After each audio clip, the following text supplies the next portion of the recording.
Hi friends, నేను మీ Ashok Kumar. Welcome to Ashoka academy. Group 1, group 2, group 3 అన్ని రకాల ఫలితాలు వచ్చినాయి. అంటే ఇక ఫైనల్ లిస్ట్ పెట్టలేదనుకోండి, మార్కులను బట్టి మనకు ఉద్యోగం వస్తుందా రాదా అనేది తేలిపోయింది. అయితే మీరు 2 ఏళ్ళు 3 ఏళ్ళు సీరియస్గా కష్టపడ్డారు, ఉద్యోగం వస్తుంది అనుకున్నారు, ర్యాంక్ వస్తుంది అనుకున్నారు. కానీ ఎక్కడో ఒక దగ్గర దెబ్బ కొట్టింది. ఫైనల్గా రిజల్ట్లో రేపు రాబోయే ఉద్యోగంలో మనం లేం. అయితే ఈ కాంపిటేటివ్ ఎగ్జామ్స్ అనేవి ఒక ఊబి. ఒక్కసారి మొదలు పెడితే దాన్ని వదిలిపెట్టబుద్ధి కాదు, మళ్ళీ చదవాలనిపిస్తుంది. చదువు ఆపేస్తే ఏదో కోల్పోయాము అన్న ఫీలింగ్ కలుగుతుంది. ఇప్పుడు ఒక మధ్యావస్థలో ఉన్నారు. మళ్ళీ మీ ప్రిపరేషన్ మొదలు పెట్టాలన్నా, ప్రిపరేషన్ రీస్టార్ట్ చేయాలా వద్దా, చేస్తే మీ సక్సెస్ అవుతామా కామా, అసలు ఎందుకు ఫెయిల్యూర్ అయినాం, మళ్ళీ మనం ప్రిపరేషన్ స్టార్ట్ చేయాలా వద్దా అన్న డైలమాలు మీలో చాలామందిలో కలుగుతూ ఉన్నాయి. ఆ నేపథ్యంలో రీస్టార్ట్ యువర్ ప్రిపరేషన్ అన్న నేపథ్యంలో మీకు చిన్న మోటివేషన్ అనే కాన్సెప్ట్తోని ఒక వీడియో చేసి ఒక ప్రయత్నం చేస్తూ ఉన్నాం. దానిలో భాగంగా ఎక్కడెక్కడ మీ లోపాలు ఉన్నాయి, మళ్ళీ మొదలు పెట్టాలంటే ఏం చేయాలా, మీ ఆత్మ పరిశీలన నేపథ్యంలో ఈ వీడియోని చేస్తూ ఉన్నాం. దానికంటే ముందు ఒక చిన్న అడ్వర్టైజ్మెంట్ లాంటి అంశం. అశోక అకాడమీ ఏప్రిల్ 1 నుంచి ఆఫ్లైన్ బ్యాచెస్ని స్టార్ట్ చేస్తూ ఉంది. SI constable and group 2 and group 3, అలాగే జీపీఓ, రేపు రాబోయే గ్రామ పరిపాలన అధికారుల నేపథ్యంలో GPO, group 2, 3 SI constable, Telugu medium and English medium, 2 both media వేరువేరుగా. అదే మాదిరిగా ఇవే క్లాసులని లైవ్లో కూడా అందజేస్తాం. ఇక్కడ ఆఫ్లైన్ క్లాసెస్లోనే గ్రామీణ ప్రాంతాలకు వెళ్ళి ఉమెన్స్, మ్యారేజ్ అయిన వాళ్ళు, చిన్నపిల్లలు కిడ్స్ ఉన్నవాళ్ళు, హైదరాబాద్కు రాలేని వాళ్ళు, హాస్టల్ ఫీజు కట్టలేని వాళ్ళు మీ జిల్లాలలోనే, మీ గ్రామీణ ప్రాంతాలలోనే ఉండి చదువుకునే విధంగా ఇక్కడ క్లాస్ రూమ్లో జరిగే ప్రతి క్లాసుని లైవ్లో ఇచ్చే లైవ్ ప్రోగ్రామ్ని, ఆన్లైన్ లైవ్ క్లాసెస్ను కూడా అశోక అకాడమీ అందజేస్తూ ఉంది. ఏప్రిల్ 1వ తారీఖు నాడు మనకు 10 గంటలకు డెమో ఉంటుంది. ఇక్కడ అందుబాటులో ఉన్న వాళ్ళు రండి, లేదంటే అదే క్లాస్ సంబంధించి మీకు యూట్యూబ్లో కూడా పెడతాం, అది చూసుకునే ఒక ప్రయత్నం చేయవచ్చు. కాబట్టి మనకు ఏప్రిల్ 1 నాడు గ్రాండ్ డెమో ఉన్నది. గ్రూప్ 2, 3 ఎస్ఐపిసి అండ్ జీపీఓ అనే సంబంధించిన అంశాలకు సంబంధించినటువంటి డెమోను అందజేస్తూ ఉన్నాం.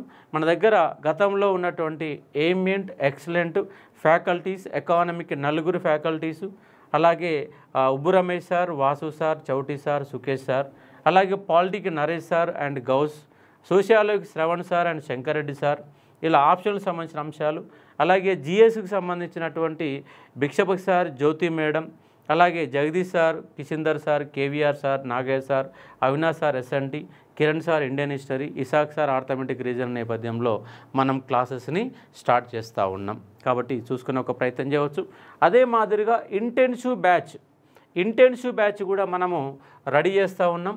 ఇంటెన్సివ్ బ్యాచ్ అనే కాన్సెప్ట్ ఏమిటంటే, మార్నింగ్ 7 గంటలకే స్టార్ట్ అయ్యి నైట్ 11 గంటల వరకు మీ యొక్క క్లాస్ రూమ్ని ఇక్కడనే, మీ స్టడీ హాల్ని ఇక్కడనే, కేవలం మీరు భోజనం చేసి ఇక్కడ కూర్చునే విధంగా, మీకు రోజు వెంబడుండి చదివించిన విధంగా గైడెన్స్లో, చివరికి ఇంటెన్సివ్ బ్యాచ్లో ప్రతి పేపర్కి, ఒక్కొక్క పేపర్కి 20 గ్రాండ్ టెస్టులు, 20x4 పేపర్లు, 80 గ్రాండ్ టెస్టులు, ఎగ్జామ్ పెడతాము.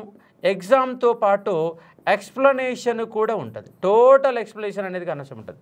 టోటల్ ఎక్స్ప్లెనేషన్ 80 సంబంధించిన ఎగ్జామ్స్, ఎక్స్ప్లెనేషను మొత్తంగా ఉంటుంది ఇంటెన్సివ్ బ్యాచ్లో. ఇది ఇంటెన్సివ్ బ్యాచ్ సంబంధించినటువంటి కాన్సెప్ట్స్. ఇక్కడ ఏప్రిల్ 1 నాడు డెమో 10 గంటలకు ఉంటుంది. ఆ 10 గంటల డెమోకి మీరు రావచ్చు. ఇక సబ్జెక్టులకు వెళ్ళి ఒక ప్రయత్నం చేస్తే, రీస్టార్ట్ యువర్ ప్రిపరేషన్. గ్రూప్స్ నేపథ్యంలో గతంలో చదివిన వాళ్ళు, మధ్యలో ఆగిపోయిన వాళ్ళు, ఫైనల్గా మనకు ఉద్యోగం రాదు అని డిసైడ్ అయిన వాళ్ళు, ఈ పోటీ పరీక్షల ఊబిలో కూరుకుపోయిన వాళ్ళు, వదిలిపెట్టలేం, వెనకకు పోలేం, కంపల్సరీగా ముందుకు పరిగెత్తాలనే ఆలోచన ఉన్న వాళ్ళ కోసం ఈ వీడియో.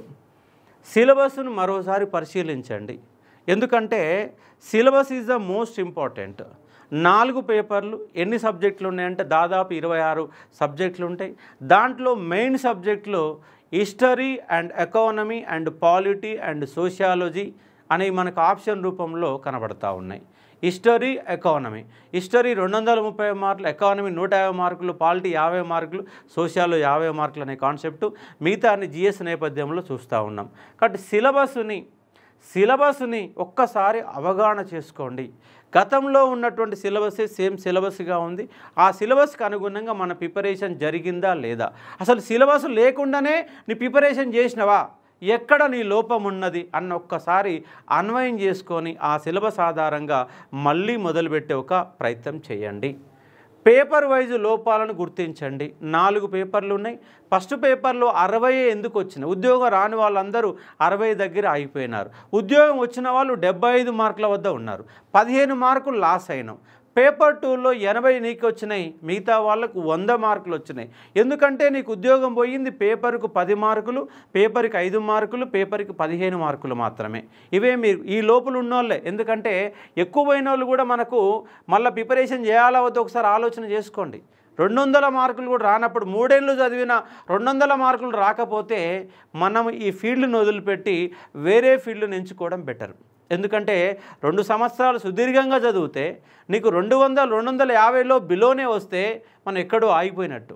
లేదా నీ ప్రిపరేషన్ మధ్యలో వదిలిపెట్టి గ్యాప్స్ ఇచ్చి చదివా అని ఒక్కసారి మీరు రియలైజ్ కాండి.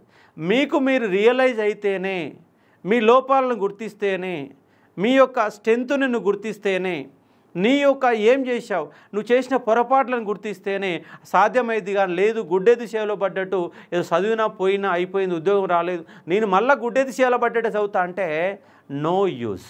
దాని బదులు ఏమన్నా ప్రైవేట్ జాబో లేదంటే బిజినెస్ నీకున్నట్టు తెలివితేటలతో ఇంకో పని చేసుకుంటే నువ్వు సక్సెస్ కావడానికి అవకాశం ఉంది. అంటే ఇక్కడ నువ్వు సక్సెస్ అయ్యే దమ్ము నీకుందా లేదా, నీ సిక్స్త్ సెన్స్ని గుర్తించి మొదలుపెట్టే ప్రయత్నం చేయమని నేను చెప్పే ప్రయత్నం చేస్తూ ఉన్నా. కాబట్టి పేపర్ వైజు 4 పేపర్లు ఉంటే ఏ పేపర్లో నువ్వు లాస్ అయినావు, పేపర్ 2లో ఎన్ని వచ్చినాయి, పేపర్ 3లో ఎన్ని వచ్చినాయి, పేపర్ 4లో ఎన్ని వచ్చినాయి. పేపర్ 4లో నాకు 130 మార్కులు వస్తామనుకుంటే 85 మార్కులే వచ్చినాయి, 90 మార్కులే వచ్చినాయి. ఉద్యోగం వచ్చిన వాళ్లకు అట్లీస్ట్ 110 నుంచి 120 మధ్య మార్కులు వచ్చినాయి. 110 నుంచి 120 మార్క్స్ వస్తే నీకు మాత్రం 85 వచ్చినాయి, నీకు మాత్రం 90 వచ్చినాయి. ఇక్కడ 20 నుంచి 30 మార్కులు ఈజీగా వస్తుంది అనుకున్నటువంటి పేపర్లో, ఎక్కువ మార్క్స్ స్కోర్ చేస్తాం అనుకున్న పేపర్లో 80 వచ్చినాయి, 90 వచ్చి ఆగిపోయినాయి. ఎందుకు ఆగిపోయినావు, ఎక్కడ పోయింది? మొత్తం 15 చాప్టర్లు ఉంటే ఏ క్వశ్చన్లు నువ్వు చేయలేకపోయినావు? ఇక్కడ క్రొనాలజీ చేయలేకపోయినావా, సబ్జెక్టు కాన్సెప్ట్ని చేయలేకపోయినావా, ఎగ్జామ్ హాల్లో కన్ఫ్యూజ్ అయినావా, సబ్జెక్ట్ వచ్చిన ఎగ్జామ్ క్వశ్చన్ నువ్వు ఎందుకు చేయలేకపోయినావు? ఏ పేపర్లు వచ్చినాయి? ఫస్ట్ పేపర్లో నాకు 60 మార్కులు వచ్చినాయి సార్, సెకండ్ పేపర్లో 80 మార్కులు వచ్చినాయి సార్, థర్డ్ పేపర్లో 70 మార్కులు వచ్చినాయి సార్, ఫోర్త్ పేపర్లో 80 మార్కులు లేదా 90 మార్కులు వచ్చినాయి. ఉద్యోగం రాని వాళ్ళు ఎక్కువ మంది ఈడనే ఆగిపోయినారు. ఉద్యోగం వచ్చిన వాళ్ళు ఇక్కడ 15 మార్కులు కలుపుకున్నారు, ఇక్కడ 20 మార్కులు కలుపుకున్నారు, ఇక్కడ ఒక 15 మార్కులు కలుపుకున్నారు, ఇక్కడ ఒక 20 మార్కులు కలుపుకున్నారు. 20, 15, 35, 35, 20, 55, 55, 15, 70 మార్కులు. 70 మార్కుల డిఫరెన్స్ వచ్చింది. మీరు కావాలంటే 5 మార్కులు అటు ఇటు వచ్చి ఉంటాయి మీకు రాని వాళ్ళందరికీ. అంటే పోయింది ఎంత అంటే 10 మార్కులు పోయినాయి, 15 మార్కులు పోయినాయి, 20 మార్కులు పోయినాయి. బాగా కిందున్న వాళ్ళు ఉన్నారు, 350 మార్కులు వచ్చినాయి. 380 మార్కులు వచ్చిన వ్యక్తి గొప్ప వ్యక్తి కాదు, 350 వచ్చిన వ్యక్తి తక్కువ వ్యక్తి కాదు. ఎగ్జామ్ హాల్లో సరిగ్గా నీ యొక్క ప్రజెంటేషన్ చేయలేకపోయినావు, కరెక్ట్ వేలో దాన్ని రిప్రజెంటేషన్ చేయలేకపోయిన లోపాలు ఎక్కడున్నాయో ఒకసారి గుర్తుపెట్టుకో. అందుకే పేపర్ వైజ్గా 600 మార్కులు ఉంటే 600 మార్కులను ప్రతి క్వశ్చన్ని ఒక సూక్ష్మ దృష్టిలో స్కాన్ చేయి. మొత్తం ప్రతి క్వశ్చన్ని స్కాన్ చేయి. ఎందుకు నీ లోపం ఏందో తెలుసుకోవాలంటే నువ్వు స్కాన్ చేస్తేనే సాధ్యమవుతాయి. మార్కులు ఎందుకు తగ్గాయో సూక్ష్మ పరిశీలన చేయాలా. ఇది పైగా సరిపోదు, నాకు 360 వచ్చిన వదిలేశాను మళ్ళీ ఇప్పుడు మొదలు పెడతామంటే కూడా కుదరదు. ఎందుకు రాలేదు నీకు ఉద్యోగం, ఎందుకు రాలేదు? నీ లోపం ఎక్కడ ఉంది? నీ ప్రయత్న లోపం ఉందా? నువ్వు సరిగా చదవలేదా? ఫోన్ పట్టుకొని టైం వేస్ట్ చేసినావా? 2 నెలలు చదివి 1 మంత్ గ్యాప్ తీసుకున్నావా? మనకు ఫాదర్ చనిపోయిందని చెప్పేసి ఒక నెల రోజుల పాటు దూరం పోయినవా, ఎకనామికల్ ఇబ్బందులు వచ్చినాయా, లేదా హైదరాబాద్లో అమ్మాయి పరిచయమై రోడ్ల మీద తిరిగావా, లేదా టీ దుకాణాలకు టైం వేస్ట్ చేసినవా, లేదు పుస్తకం పట్టుకొని చదివినా నా మైండ్కి ఎక్కలేదు, నేను ప్రాక్టీస్ పేపర్లు చేయలేకపోయాను, సరైన పుస్తకాలు ఎన్నుకోలేదు, సరైన ఫ్యాకల్టీని చూజ్ చేసుకోలేదు, ఎక్కడ పోయింది? యాడ పోగొట్టుకున్నావో ఆన్నే దోలాడుకో. ఎక్కడైతే నువ్వు వృధా అనుకున్నావో దాన్నే పైకెత్తు. నీ మైండ్ కంట్రోల్ లేదు, కంట్రోల్ పెట్టుకునే ప్రయత్నం చేయి. కాబట్టి నీ లోపాలని, నీ సిక్స్ సెన్స్ని, నీ మనసును నువ్వు ఒక్కసారి ఆత్మ పరిశీలన చేసుకుంటే మళ్ళీ రీస్టార్ట్ చేస్తే దమ్మున్న వ్యక్తి నిలబడవచ్చు. ఏ వ్యక్తి కూడా ఒక్క రోజులో సక్సెస్ అయిన వ్యక్తి కాదు. ఫెయిల్యూర్ అయిన ప్రతి వ్యక్తి తర్వాత సక్సెస్ అయినటువంటి వ్యక్తి. సక్సెస్ అయిన ప్రతి వ్యక్తి ఇంతకుముందు ఫెయిల్యూర్ చూసిన వాళ్ళే. ఫెయిల్యూర్ లేకుండా సక్సెస్ సాధించిన వాళ్ళు ఏళ్ళ మీద లెక్క పెట్టవచ్చు. భగవంతుడు ఇచ్చిన వరంలాగా కొంతమందికి ఐక్యూ లెవెల్ 140 ఉంటే పట్టిందల్లా బంగారం లాగా సక్సెస్ అయిన వాళ్ళు 10% మాత్రమే ఉంటారు సార్. 10% మంది మాత్రమే ఎగ్జామ్ రాస్తే ఉద్యోగం వచ్చేస్తుంది. ఎందుకంటే వాళ్ళు గాడ్ గిఫ్ట్, వాళ్ళ ఐక్యూ లెవెల్స్ ఎక్కువ ఉంటాయి. ఒకసారి అంటే అర్థమైపోతుంది, మళ్ళీ ఎగ్జామ్ చదవగానే ఎగ్జాము రాయగలుగుతారు, ఆన్సర్ చేయగలుగుతారు. అలా ఐక్యూ ఉన్న వాళ్ళు 10% ఉంటారు. మిగతా 90% మంది తమ యొక్క ప్రిపరేషన్ విధానాలలో ఆడు వరకు చేసి ఫెయిల్యూర్ అయ్యి సక్సెస్ వైపు అడుగులు వేసిన వాళ్ళు. 4-5 ఉద్యోగాలు రాక ఫైనల్గా తర్వాత వచ్చిన ప్రతి ఉద్యోగాన్ని కొట్టిన వాళ్ళు చాలామంది ఉంటారు. కాబట్టి నిన్ను నువ్వు పరిశీలన చేసుకో. సార్ మళ్ళీ మోటివేట్ చేస్తూ ఉన్నాడు కాబట్టి అనవసరంగా చదివి నేను ఎక్కడన్నా బోల్తా పడుతున్న ఒక భయం నీకుంటే వదిలిపెట్టు. కాబట్టి నీపైన నీకు నమ్మకం ఉంటేనే సాధ్యమైందనే అంశాన్ని అర్థం చేసుకునే ఒక ప్రయత్నం చేయవచ్చు. అట్లాగే మొత్తం సబ్జెక్టులన్నీ మీరు వదిలిపెట్టిన సబ్జెక్టులన్నీ, ఉదాహరణ ఫస్ట్ పేపర్ ఉంది సార్, ఆ ఫస్ట్ పేపర్లో ఇంగ్లీష్ను ముట్టుకోవాలి, తర్వాత చూద్దామని వాయిదాల పర్వంలోనే నీ జీవితం మొత్తం ఆగిపోయింది. ఏ రోజు ఇంగ్లీష్ పుస్తకాన్ని పట్టుకొని 25 మార్కుల పేపర్ని ఏ రోజు కూడా నువ్వు పట్టుకోలేదన్న అంశాన్ని ఇక్కడ గుర్తుపెట్టుకుని ఒక ప్రయత్నం చేయవచ్చు. అలాగే ఆర్థమెటిక్ రీజనింగ్ ఉంది, ఎన్నడూ చూడలే, రీజనింగ్ చూడలే, ఆర్థమెటిక్ చూడలే, చివరి ఎగ్జామ్ పోయినాం, ఆ ఎగ్జామ్లో 10 మార్కులే వచ్చినాయి, ఇంగ్లీష్లో 8 వచ్చినాయి.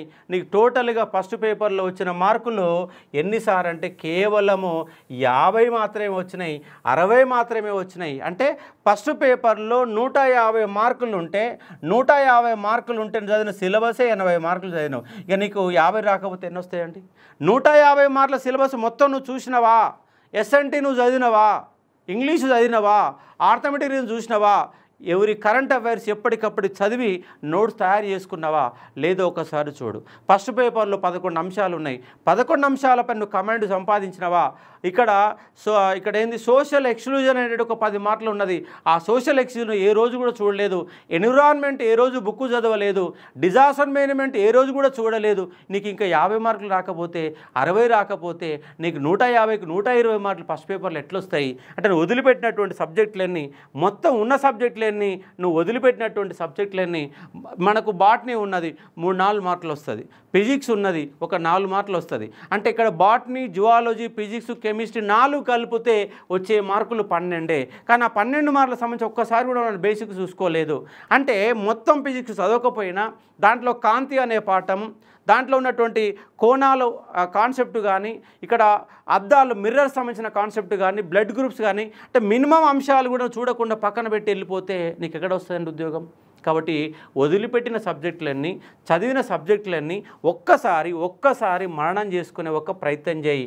ఆ లోపాన్ని కనుక గుర్తించి ఎక్కడైతే పోగొట్టుకున్నావో, ఎక్కడైతే చదవలేదో, ఎక్కడైతే వదిలిపెట్టినావో, ఎక్కడైతే ఆడుకోరు ఉందనుకొని ఫీల్ అయ్యావో, ఎక్కడ సబ్జెక్ట్ ఆడుకోరుందని వదిలిపెట్టినావో, ఇక్కడ మొత్తం ఎకానమీలో నేషనల్ ఇన్కమ్ అనే చాప్టర్ ఉంటుంది.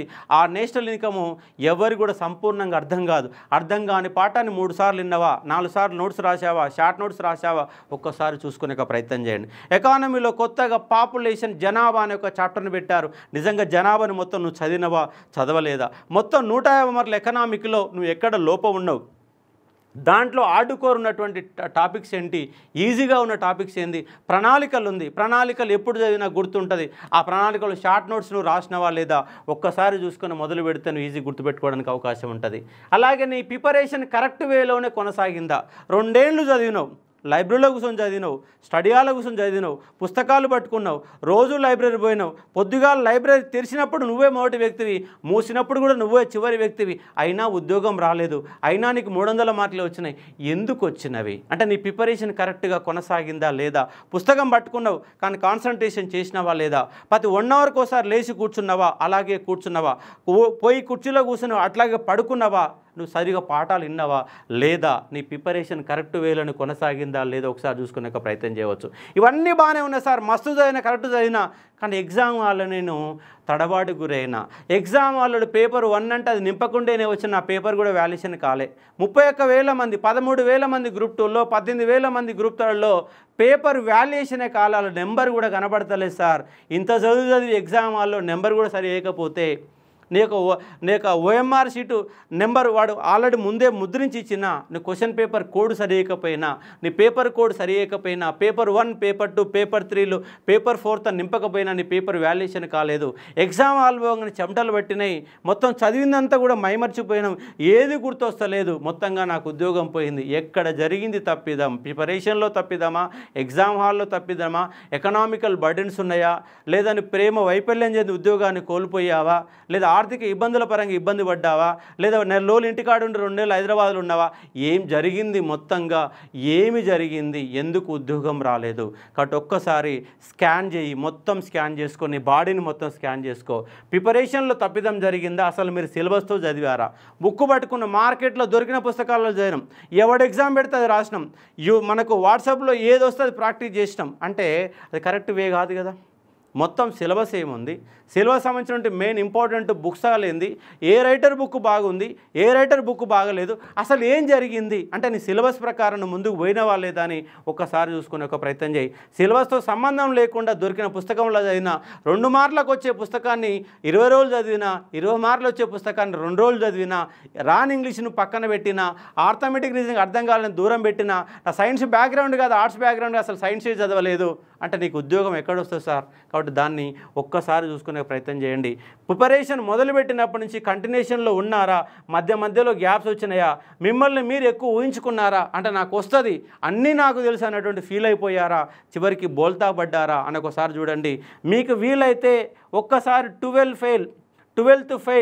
12th ఫెయిల్ అనే ఒక సినిమాని కనుక చూస్తే నీలో ఒక మోటివేషన్ రావచ్చు. ఒక గ్రూప్ 1 అభ్యర్థి యొక్క ఇంటర్వ్యూ చేస్తే నీలో ఒక మోటివేషన్ రావచ్చు. ఒక ఎస్ఐ అభ్యర్థి ఒక ఆల్రెడీ సక్సెస్ సాధించిన వాళ్ళ యొక్క సక్సెస్ స్టోరీస్ కనుక చూస్తే నీలో ఒక మోటివేషన్ రావచ్చు.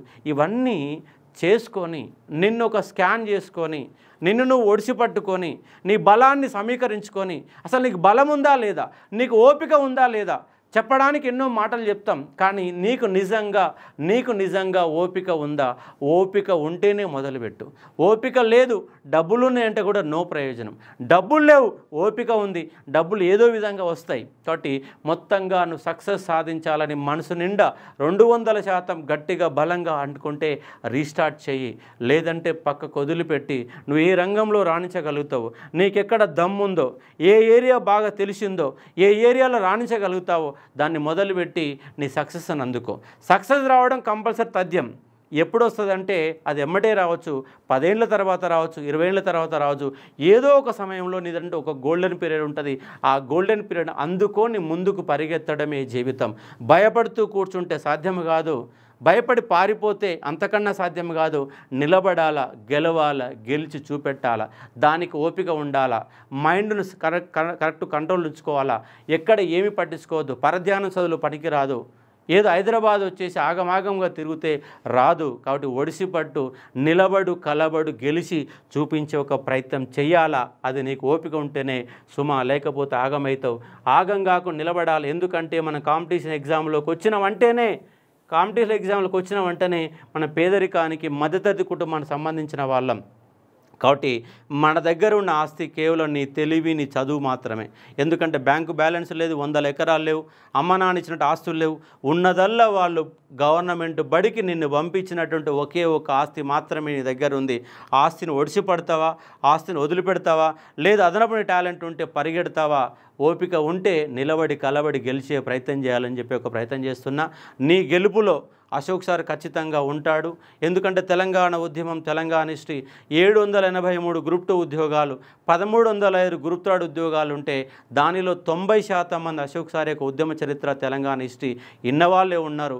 ఈసారి నా యొక్క పర్యవేక్షణలో, నా యొక్క పర్సనల్ గైడెన్స్లో ఇప్పటివరకు ఆన్లైన్లోనే మీకు గైడెన్స్ ఇచ్చాను, యూట్యూబ్లో మోటివేషన్ ఇచ్చాను, సబ్జెక్ట్ ఇచ్చాను, యాప్ ద్వారా క్లాసెస్ ఇచ్చాను. ఇప్పుడు ఆఫ్లైన్లో మీకు ఎప్పటికప్పటికి దగ్గరగా ఉండి ఎప్పటికప్పుడు మిమ్మల్ని నడిపించే విధంగా మీ మైండ్ని కాన్సన్ట్రేషన్ చేసి, లేదు ఓడిపోవు, నువ్వు నిన్ను గెలిచి నిలబడగలుగుతావు అని చెప్పేసి ప్రతిరోజు నువ్వు ఉండే విధంగా ఇంటెన్సివ్ బ్యాచ్ అనే దాన్ని దిల్సుఖ్ నగర్లో చైతన్యపూర్లో మన అకాడమీ ఉంటుంది. మీకు ఇంటెన్సివ్ బ్యాచ్ ఉంటుంది, రెగ్యులర్ బ్యాచ్ ఉంటుంది. ఇంటెన్సివ్ బ్యాచ్లో ఏమిటంటే batch timings 7 to 11 PM, cell phone not allowed. Every week motivation classes, every subject 2-3 faculties, mentors, daily must exam, chapter wise exam, each paper 20 grand test with explanation, total 4 papers 8 grand test with explanation. రోజు 7 గంటల నుంచి 11 గంటల వరకు మీకు intensive batch ఉంటుంది. Intensive batch సాధ్యం కాని వాళ్ళకి మార్నింగ్ 9:30 నుంచి మార్నింగ్ 9:30 to 5:30 వరకు క్లాస్ ఉంటుంది. ఎస్ఐ కానిస్టేబుల్ వాళ్ళకైతే మార్నింగ్ 8 to 5:30 వరకు క్లాసెస్ ఉంటాయి. ఎందుకంటే వాళ్ళకు మ్యాథ్స్ ఉంటుంది. ఇక్కడ ఇంకో అంశం ఏంటంటే ఎస్ఐ కానిస్టేబుల్ వాళ్ళు దృష్టి పెట్టాల అంశం ఏంటంటే మీకు ఇక్కడ ఎస్ఐ కానిస్టేబుల్ వాళ్ళకు చెప్పే క్లాసులన్నీ కూడా గ్రూప్ 2 క్లాసులే. ఎందుకంటే మీరు మ్యాథ్స్లో తురుముఖాన్ అయి ఉండే జిఎస్లో పోయే అవకాశం ఉంటుంది. కాబట్టి ఎస్ఐ కానిస్టేబుల్ వాళ్ళకు గ్రూప్ 2 క్లాసులే అందజేయబడతాయి. జిఎస్లో భాగంగా గ్రూప్ 2 క్లాసులు అందజేయబడతాయి ఎస్ఐ కానిస్టేబుల్ వాళ్ళకి. ఒకవేళ మీకు మ్యాథ్స్లో కనుక దమ్ ఉంటే ఈ క్లాసులు కనుక ఉంటే ఎస్ఐ కానిస్టేబుల్లో మీరు ఛాలెంజ్ చేయవచ్చు. అలాగే గ్రూప్ 2, 3కి సంబంధించినట్టు తెలుగు మీడియం, ఇంగ్లీష్ మీడియం ఎప్పుడంటే April 1 నాడు 10 గంటలకు గ్రాండ్ డెమో ఉంది. ఆ డెమోకు వచ్చే ఒక ప్రయత్నం చేయండి. మన దగ్గర ఏమి అంటే excellent faculties, Telugu medium, English medium ఉంది. లైవ్ క్లాస్ కూడా అందజేస్తాం, చూసుకునే ఒక ప్రయత్నం చేయవచ్చు. ఇది దీనికి సంబంధించిన కాన్సెప్టు. Restart your preparation. మొదలు పెడతావా, పారిపోతావా, లేదంటే నీకు నచ్చిన మార్గంలో, మెచ్చిన మార్గంలో, నీకు ఎక్కడ గ్రిప్ ఉందో ఆ గ్రిప్ ఉన్నటువంటి ఏరియాలో నిలబడే ఒక ప్రయత్నం చేస్తావా అని ఒకసారి చూసుకునే ఒక ప్రయత్నం చేయవచ్చు. కాబట్టి కింద పడినవని, ఓడిపోయినవని భయపడి పారిపోవాల్సిన అవసరం లేదు. నిలబడితే, స్టాండ్గా నిలబడితే ఓపికతో రోజు ఒక 8 నుంచి 10 గంటలు కానీ ఖచ్చితంగా చూసుకుంటే, ఎందుకంటే ఈ గవర్నమెంట్ మీ వాయిదాలు ఖచ్చితంగా నింపుతామని కాంగ్రెస్ వాళ్ళు ఒకవైపు చెప్తా ఉన్నారు. మరి రేపు ఎస్సీ వర్గీకరణ పూర్తయిన తర్వాత మనకు నోటిఫికేషన్లు వస్తాయి. ఆ నోటిఫికేషన్లను మనం ఒడిసిపట్టుకునే ఒక ప్రయత్నం చేద్దామా? 350 పైన 300 మార్కులకు పైన వాళ్ళ దగ్గరికి వచ్చినట్టుగా మనం ఫీల్ కావాల్సిందే ఖచ్చితంగా. ఎందుకంటే నీదో చిన్న లోపాలు ఉంటున్నది, అది కోల్పోయినాం. కాబట్టి రీస్టార్ట్ యువర్ ప్రిపరేషన్. గ్రూప్స్ అభ్యర్థుల కోసం అని చెప్పేసి మోటివేషన్ క్లాస్ ఇస్తూ ఉన్నాను, చూసే ప్రయత్నం చేయండి. మన Ashoka academy YouTube channel subscribe చేసుకోండి. మీకు కావాల్సిన సబ్జెక్ట్లో అశోక ఆన్లైన్ అకాడమీ యాప్ను డౌన్లోడ్ చేసుకొని చూసుకునే ఒక ప్రయత్నం చేయవచ్చు. ఇది ఇవాల్టి క్లాసు. మరో క్లాసులో మళ్ళీ కలిసి ఒక ప్రయత్నం చేద్దాం. Thank you.